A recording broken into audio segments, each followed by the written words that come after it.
If you really want to learn about sex, then you're going to have to get yourself a female partner. There are libraries on how babies are born and not a single study on how babies are made. Dr. Masters, we haven't yet met. Are you here to interview? Can you squeeze me in now?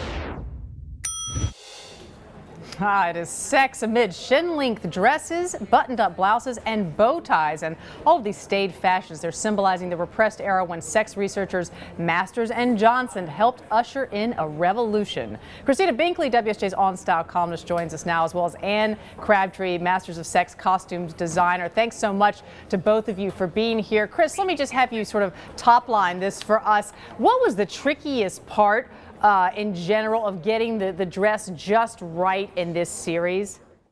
Well, you know, I have to say, as an observer of this, and Ane can address what was tricky for her about it, I have to say that it was hard to cross that bridge between our modern sensibilities and the sensibilities of the 1950s. And when you're watching this film or this series, you're thinking like a 2013 person existing in a 1957 world. Attitudes towards sex are different. Clothes are worn differently. I started to notice that all the actors were very upright. We do not have those postures anymore. Our clothes allow us to slump.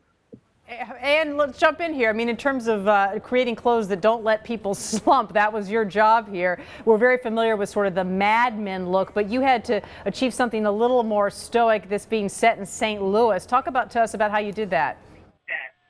You know, I think because it was set in the Midwest, there was certainly a type of innate formality and also conservatism that was evident throughout all of our characters and certainly time and place.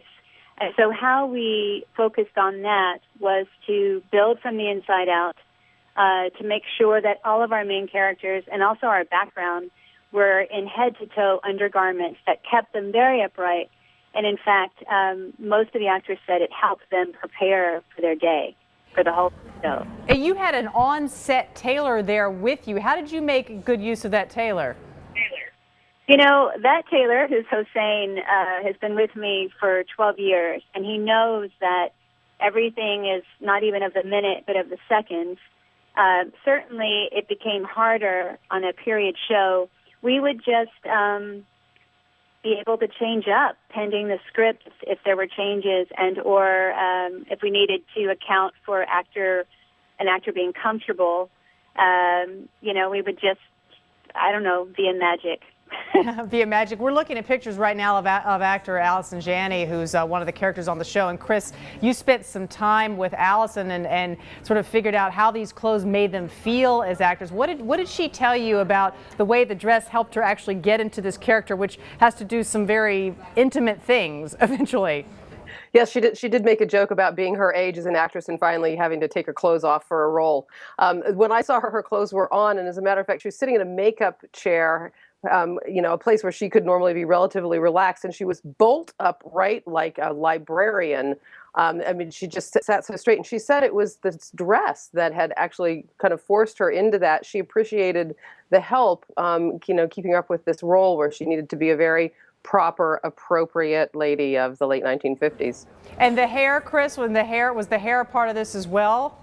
Yeah, as a matter of fact, I noticed there's a scene that I really enjoy that takes place in a waiting room, and in the background are a number of women who are waiting to see their doctors, and they look painfully 1950s with this very stiff hair. And I noticed that the actors in the foreground had softer hair. And Leslie Kaplan, who plays Virginia Johnson, has this lovely hair that could really translate into today. The producers told me that they actually softened the hair looks, particularly for some of the women, because it made it too hard to relate for current audiences to relate to these characters if they had those stiff hairsprayed cuts that women wore in the 1950s. And a last question to you, William Masters, you know, sort of the centerpiece of this series.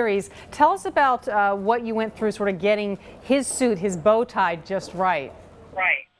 You know, really, we just followed the absolute real guy, William H. Masters. Michael Sheen very much wanted it to be a sort of neo-documentary piece.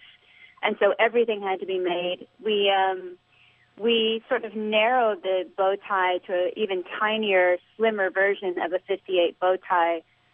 William H. Masters, actually his mother, made all of his bow ties from the time he was little, which is probably when he sort of keyed into the thought that that was his look at 3, going up to the 1980s. And so it was very important for Michael Sheen not to have any bow ties that we purchased and or got from costume shops, but rather, you know, it was almost as if I was playing his mom, making his bow ties. It was really important for him every day to feel like the real guy. So we just did a whole documentary approach with Michael Sheen. All right, I look forward to seeing more of the series on Showtime. More from Chris Binkley in her On Style column tomorrow in WSJ. Thanks to both of you so much for being with us.